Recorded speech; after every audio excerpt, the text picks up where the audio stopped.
His Excellency William Samoei Ruto.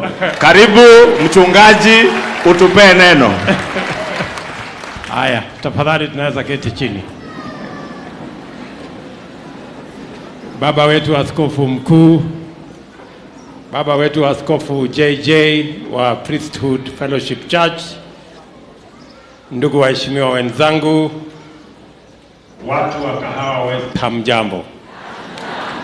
Priesthood Church family, Bwana Yesu asifiwe. God is good. Moriega. Ngai no mwega. Endesho de. Hebu nione kwa mikono. Bwana Yesu asifiwe.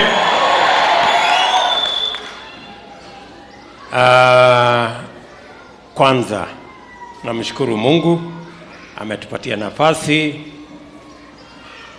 Safari hii tumefika hapa katika kanisa letu la Priesthood Church, Fellowship Church, na poleni tumechelewa. Leo tumechelewa, lakini I promise you one thing. Siku ya kwenda mbinguni, hatuwezi chelewa.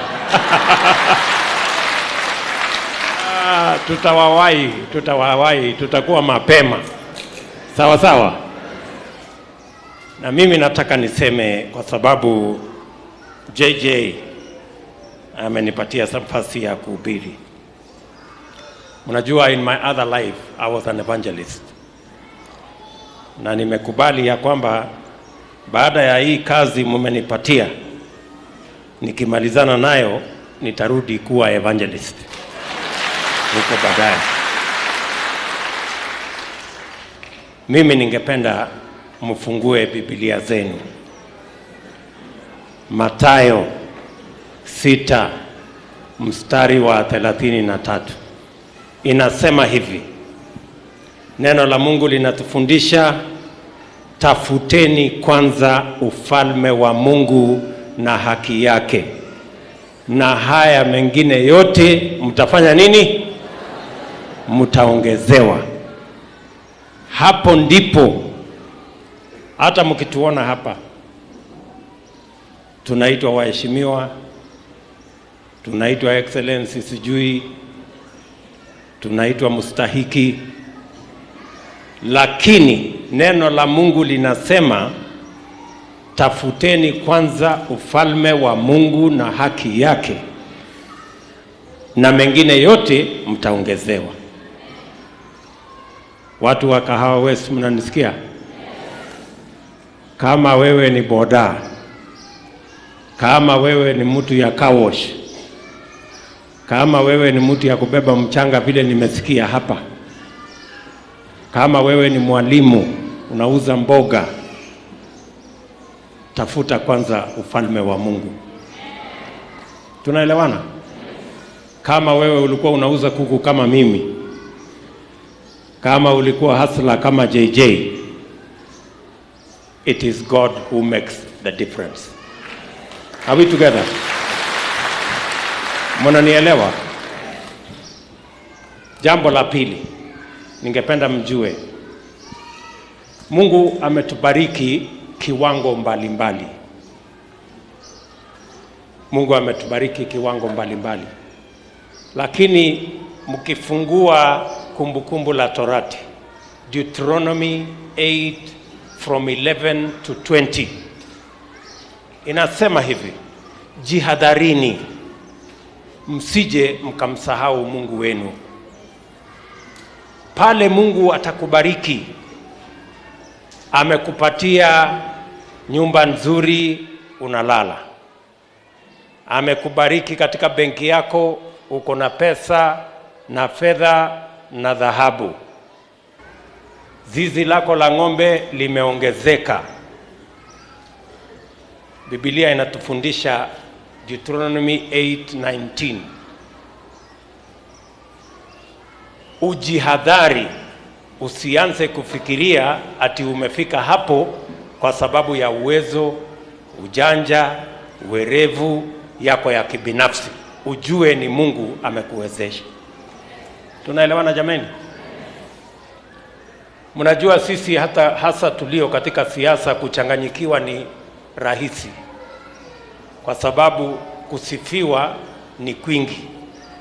Unaenda mahali unaitwa mheshimiwa, bwana mkubwa, excellency, sijui baba, alafu unaanza kusahau kuna Mungu.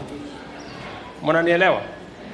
Ndio mnasikia hata wengine wetu wanasiasa wamechanganyikiwa kiasi, wanasema hata Biblia haijaandikwa vizuri, tunataka kusahihisha Biblia.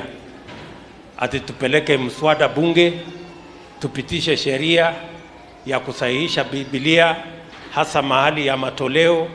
Ati sasa utakuwa unatoa mara 2 kwa mwaka, kiwango fulani, ati ipitishwe kule bunge la Kenya, kusahihisha Biblia ya Mwenyezi Mungu. Hii Biblia niko nayo inasema haitaongezwa na haitaondolewa. Ni Biblia ama si Biblia? Tunaelewana? Hawa wanaosema ya kwamba watabadilisha mambo ya Biblia, si ni kuchanganyikiwa? Wamechanganyikiwa ama ni aje, Bishop? At least the Bible I carry tells me that it cannot be added and it cannot be edited and it cannot be reduced. Kwa hivyo sisi wote tujue, tukisha barikiwa Kenya hii, tuwe na barabara nzuri, tuwe na reli, tumepata stima, tumepata maji, tujue jameni kuna Mungu. Na hiyo baraka yote imetoka mbinguni. Na kuambia my brother JJ, kule ulikotoka ni mbali. Amekutoa Mungu mahali pale, ulikuwa na watu 7. Sasa uko na jengo hili. Tafadhali ndugu yangu, my friend, usije ukamsahau Mungu wako.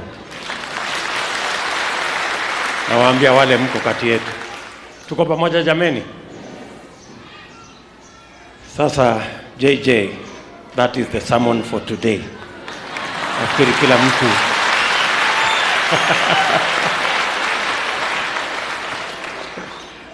tumeelewana hapo. Nitawachia siku ya leo. Mimi nataka niwaeleze wana Priesthood Fellowship Church, mulinialika siku ingine, sikuweza kupata nafasi ya kufika, lakini leo nilisema liwe liwalo,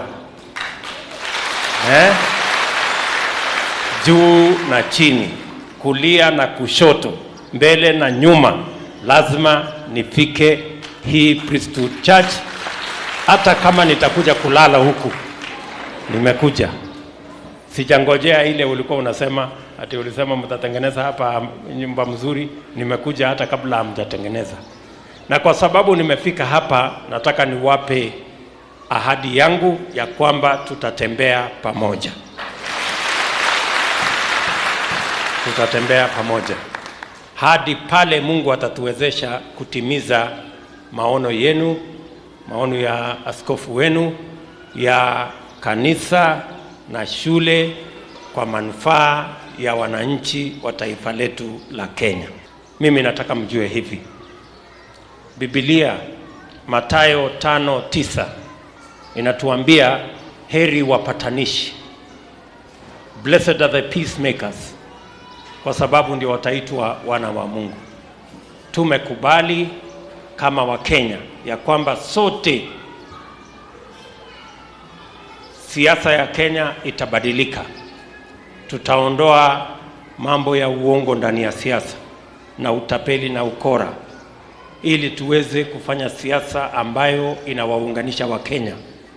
Wana Priesthood Fellowship Church, we are going to work with you. We are going to be in this journey together.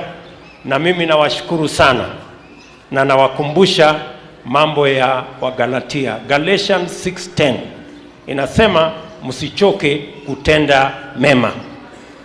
As you pray for your church, as you pray as a church, pray for our president, pray for our government, pray for our nation, so that Kenya can be a nation that goes after God, and Kenya can be a peaceful nation, and Kenya can be a progressive, prosperous nation where we share prosperity for everybody. Kwa hivyo nataka niseme asanteni sana. Mungu awabariki sana. God bless. Haya, tupigie makofi tena mhubiri wetu wa leo. Thank you, Your Excellency. Nafikiri neno likimalizika si watu huombea neno. Sasa sina mimi niombee neno. Haya, na tuombe. Asante Mungu kwa hilo neno ambalo umetupea. Twakushukuru kwa mhubiri wetu wa leo, twakushukuru kwa kanisa letu na wananchi wote ambao tumekusanyika hii leo kwa sababu yako, kusikiza mahubiri yako na kusikia neno lako Mwenyezi Mungu. Twaomba ya kuwa hilo neno litakuwa la manufaa kwa maisha yetu. Kwa jina la Yesu Kristo twaomba na kuamini. Amina.